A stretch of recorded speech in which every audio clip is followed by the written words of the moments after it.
Vamos a seguir el hilo que nos conduce a la Revolución Mexicana. En la Semana Santa se me ocurrió a muchos la idea de pasarla aquí en la ciudad, que es muy divertido. Sí. Y en todas partes, fue a monumentos y monumentos de la Revolución, me encontré muchos del norte, de Tamaulipas, de Chihuahua, de Nuevo León. Me decía el licenciado, mejor aquí en la Ciudad de México, es más tranquilo. Entonces, el mismo fenómeno. Inestabilidad del norte, criminalidad del norte, en aquella época eran los apaches, ahora son los narcotraficantes, migración hacia el sur, despoblamiento del norte, nerviosidad del otro lado de los Estados Unidos por la inestabilidad aquí y las consecuencias que se saben. ¿Tú estarías de acuerdo en esto y en los orígenes de la revolución como los plantea Morelos? Sí, en efecto creo que cuando comentaba el licenciado sobre las causas del despoblamiento, bueno, pues una de las causas del despoblamiento son las expediciones de indios que no se asimilan como sí se asimilan o se integran en la zona del altiplano. Entonces, ¿por qué no viene la migración? Por eso. Ahora, un paralelismo bien interesante, ¿no? Como este retraimiento de la frontera que se da en el 19, cuando arrecia las expediciones de apaches y comanches, bueno, pues a lo mejor podemos pensar en que hoy nuestra frontera norte está pasando momentos muy dolorosos por esas incursiones, ¿no? No son expediciones. Pero no cesa el envío de armas y no cesa la compra de droga en los Estados Unidos.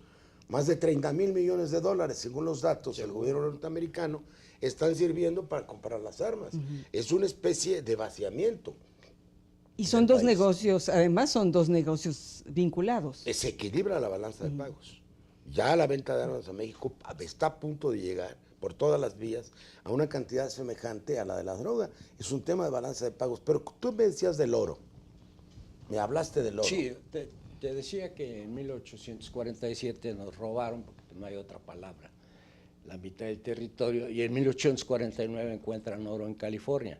Esto quiere decir que ya sabían los ladrones lo que iban a encontrar, y el oro fue lo que atrajo la fiebre del oro a los colonizadores. La famosa fiebre del oro. La famosa fiebre del oro, pero lo que hicieron fue llegar a distintos lugares y ahí quedarse y ocupar esas cantidades enormes de tierra que nosotros habíamos abandonado negligentemente. Entonces, esa es la situación. Ahora, bueno, más que negligencia era incapacidad de poblamiento. No, es que era siempre el centralismo, Porfirio.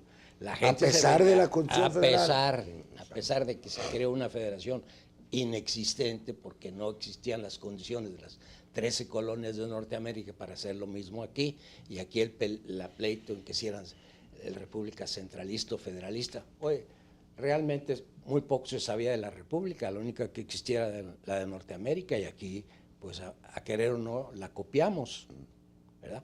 Pero el problema que yo quiero plantear, por favor, es lo de la salida de Porfirio Díaz. Después de que haber sido enaltecido, ellos mismos provocan su caída alentando a Madero y pasando las armas. Porfirio Díaz nomás había perdido una sola población, Ciudad Juárez, que no es lo que es hoy, era un poblacho ahí con una aduana.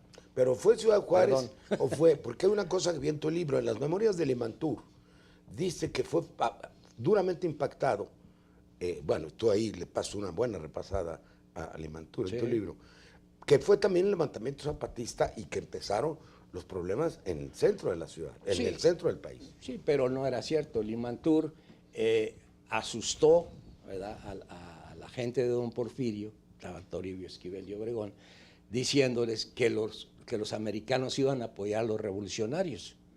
La realidad era muy distinta. Ellos estaban alentando una revolución para producir un caos, pero no iban a hacer una intervención directa. Los Estados Unidos nunca pensaron como los países coloniales, no pensaron como Inglaterra, como Holanda, como Bélgica, como Alemania, establecer sucursales de la madre patria en otro lado. Ellos coincidieron siempre en que era mejor controlar que poseer. Entonces lo que ellos querían era controlar a México. Y como habían pasado tantos años de paz y tranquilidad, muy bien México hubiera podido dar el salto.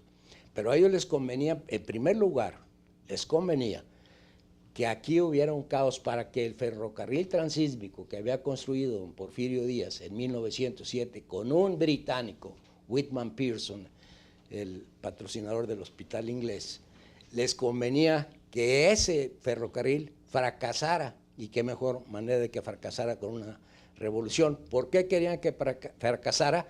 Porque ellos estaban construyendo el Canal de Panamá, que era su presentación al mundo como potencia.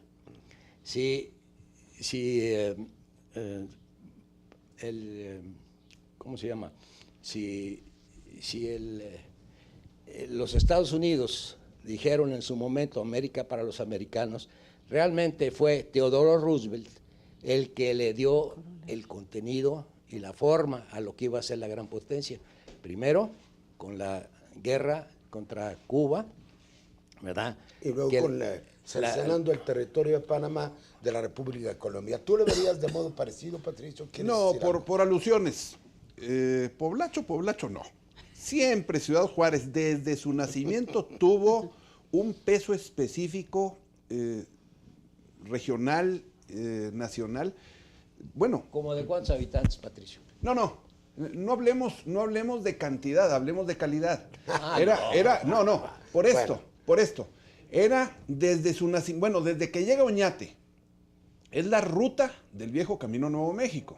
Es el paso del río Bravo del Norte. Sí. Es por donde tenían que pasar las caravanas de comerciantes. Era la aduana. Sí. Y era la población de mayor importancia en toda esa enorme zona, que nada más el estado de Chihuahua son 250,000 kilómetros cuadrados. Le agregamos Nuevo México, que tenía Santa Fe, que era también, bajo esos términos, un poblacho. Pues sí. Pero la importancia que tenía era que era el enclave bajo el cual se podía hacer la dominación de amplios territorios. Justamente en estos días estamos celebrando los 100 años de la toma de Ciudad Juárez, que fue para el 10-11 de mayo, desde el día 8. Con una gran celebración que se acaba de celebrar, en donde se hicieron una serie de eventos. Y bueno, Ciudad Juárez desde entonces ya tenía un peso específico, y tan lo tenía que a la caída de Ciudad Juárez cae Porfirio Díaz. Bueno, ese es el motivo de mi intervención, y siento haber dicho lo de Poblacho, era un pueblo nomás. Pequeña población, pocos habitantes. Lo fue, lo es y lo seguirá siendo. Oye, si México, donde estamos, tenía menos de 500,000 habitantes, ¿qué podría ser Juárez? Entonces, el hecho, como dice Patricio, en mayo toman Ciudad Juárez contra las órdenes específicas de Madero 3 veces dadas, pero Pascual Orozco no hace caso, y finalmente Madero accede, como normalmente lo hacía, cambiaba con frecuencia de opinión, y toman Ciudad Juárez. ¿Qué era Ciudad Juárez? Por muy importante que sea, que es una aduana, que recauda el 1% de lo que recauda Nuevo Laredo ahora. En ese momento, Ciudad Juárez era una gotita en el enorme país. No le hemos hecho justicia a don Porfirio, que renunció cuando vio que sus antiguos aliados y enaltecedores lo abandonaron, lo dejaron a su suerte. ¿Algo sabría de la entrevista con Taft el año anterior? Claro, en esa entrevista con Taft, que precisamente fue en Ciudad Juárez, hubo una notable diferencia. El importante fue don Porfirio, no Taft. Taft era un individuo alto, gordo, corpulento, parecía como un carnicero venido a más. Y don Porfirio llegó ya, como se había transformado, de mestizo en todo un criollo con bigote blanco. Transformación artificial, pero pero se había transformado. Sí. Yo no sé si sería artificial. La escuela entonces alemana. No había cosmetología. El hombre se transformó, lo transformó Carmelita Romero Rubio en un señor que inclusive hablaba medio inglés y bastante bien francés. Y en ese momento, cuando se encuentran primero en el lado del Paso y luego en la aduana, precisamente en la famosa aduana, pues se asombra, pues este se cree más importante que yo. El otro andaba ahí con su corte de guardaespaldas, ¿verdad? Acababan de matar hace poco a McKinley.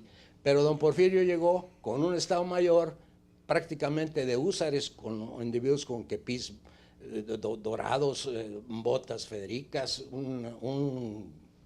una gran parafernalia presentando a don Porfirio Díaz, y ahí fue donde a Taft ya no le gustó cómo estaba haciendo las cosas. ¿Tú verías de esa manera, o hay otros factores también que son muy importantes? Yo sé que la influencia norteamericana, yo sé dónde vienen las armas, lo sabemos todos, pero también hay factores endógenos que se acumularon. Claro.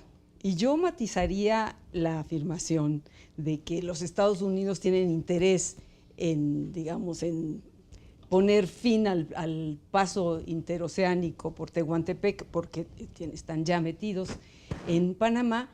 El interés por Tehuantepec, el interés norteamericano por Tehuantepec, que bueno, tiene mucho tiempo, pero desde el Tratado de Guadalupe está presente. Y entonces México, las autoridades mexicanas se salvan la situación porque en ese momento la concesión que había sido dada desde 42 está parcialmente en manos de una empresa británica, ¿sí? El asunto pero que más adelante esos británicos van a vender parte de las acciones, porque es la acción para construir la vía y los territorios a los lados, ¿sí?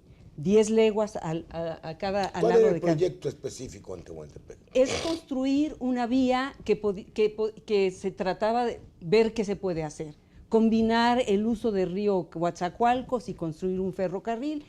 Y en ese momento, una aclaración.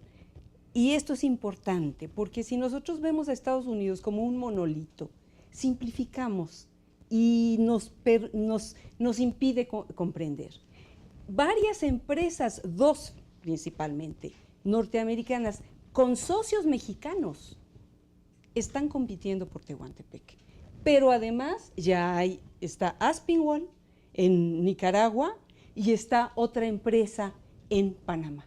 Entonces, eso muchas veces ha salvado a México, la competencia entre las propias empresas. ¿Tú lo verías igual, Patricio? Sí, pero además, agrego, Tehuantepec está presente en el 47, en el 53, en el 59. Y en Magdaleno Ocampo. Sí, claro. Sí. Siempre Sí. fue un punto neurálgico para el comercio internacional y obviamente los intereses de la gran empresa, y la gran empresa pues ubicada en los Estados Unidos y en las grandes potencias. Con una gran capacidad de espionaje, porque ahorita estamos en los Wikileaks de la historia. El Wikileaks en los años 40 se llamaba Kirker. Los Kirkeros, un irlandés que primero estuvo en las campañas para exterminar apaches y luego fue el guía de los expedicionarios en la guerra de los Estados Unidos y México. Vámonos a otro bloque.